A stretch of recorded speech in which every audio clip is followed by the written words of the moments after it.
just one more example of where Senator Heck has changed his position depending on who his audience is. He said originally, the first thing I will do is repeal this horrible bill. And that is written on his website. Now, you don't get to go to the floor and say, I like this part, but I want to repeal that part. I'm going to keep this, and I'm going to vote against that. Now, suddenly, he likes all the good parts. Well, who doesn't? We're getting lots of calls from people who say, how do I keep my child on my policy till they turn 26?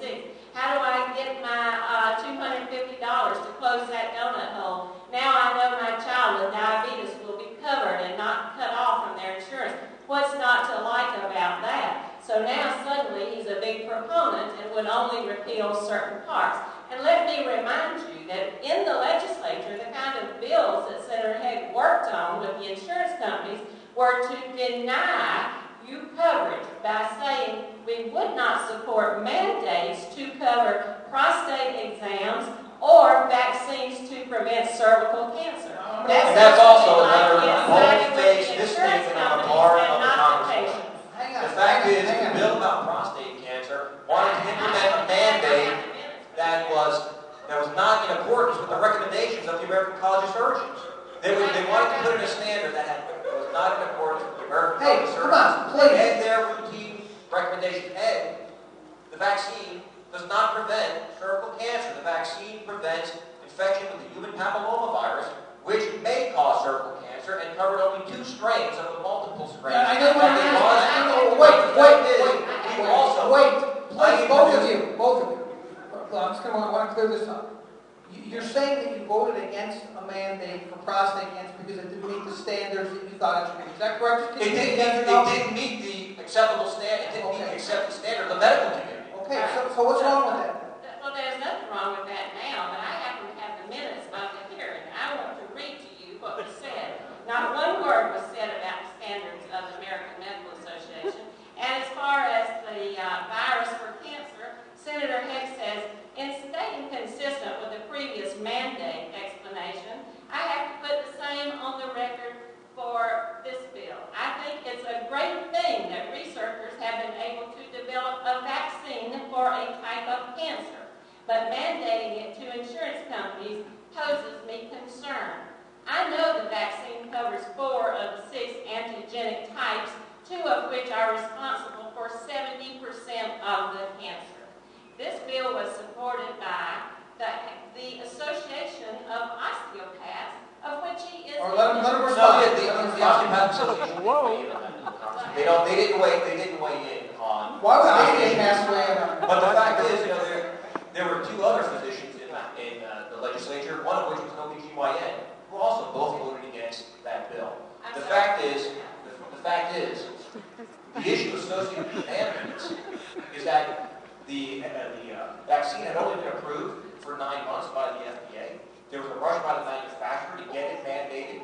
There were several issues being raised in the medical literature, and as a citizen legislature, we're supposed to bring our expertise in our fields to the legislature about deaths associated with the vaccine and adverse side effects. So this was not the right time to be mandating a newly FDA-approved vaccine in which the research had not been clearly elucidated. Okay, before you say anything, Congressman, let me ask you about it. You can read that again. Let's read more of it, but not quite yet. Let's adjust the overall policy issue here. You seem to be saying that any time that there's a disease, you should mandate the insurance company covers it. Where do you draw the line? I haven't heard a philosophy out of this. No, you do not mandate every disease, but you do mandate preventive care. We all know that preventive care is not only more humane, but it is less expensive. The vaccine that we were talking about mandating would have cost about $250.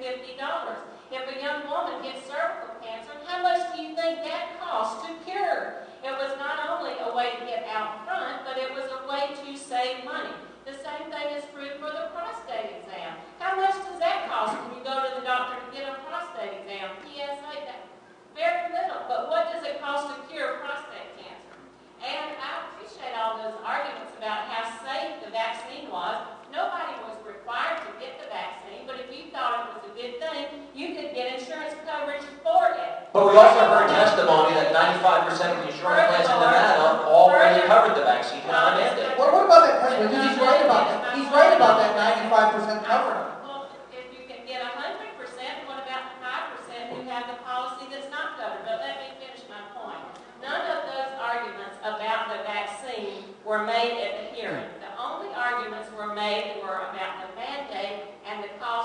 insurance companies. And right here at the hearing, Denise Selleck Davis, representing the Nevada Osteopathic Medical Association, said, as a profession that has a history in preventive medicine, we support this bill. Okay, final word on this, Dr. Heck, I'll let you have it. Go ahead. The fact remains that preventive medicine is critically important. The fact remains that 95% of the insurance plans in Nevada already covered the vaccine. There was no need for a mandate. The cost is not absorbed by the insurance company. The cost of every mandate is passed on to the individual who pays premiums, to the end user, to the consumer. And Nevada already has, at this point, I believe, up to 57 service and provider mandates. We need to have basic policies with basic coverages. And then people should be able to individually choose what they would like to have as their insurance and get a premium that they can afford. Well, Congressman, we're done with this topic. We're actually supposed to be over. So the rabbi doesn't kill me, I'm going to ask one final question. One final question. You're first, Senator Heck, and then you, Congressman. I want a very brief answer to the following question.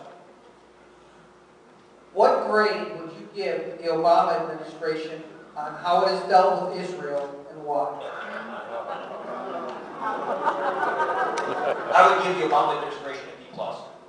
I believe that this administration has taken a very wayward course in foreign policy while reaching out to long-standing enemies, while forsaking long-standing allies. And I think it's not just with Israel. It's been with Czechoslovakia, it's been with Poland, so much so that we've had prime ministers say you can no longer trust the United States. I believe that as much as the United States has been considered the beacon on the hill to other nations, Israel is the beacon of the Middle East as the sole democracy.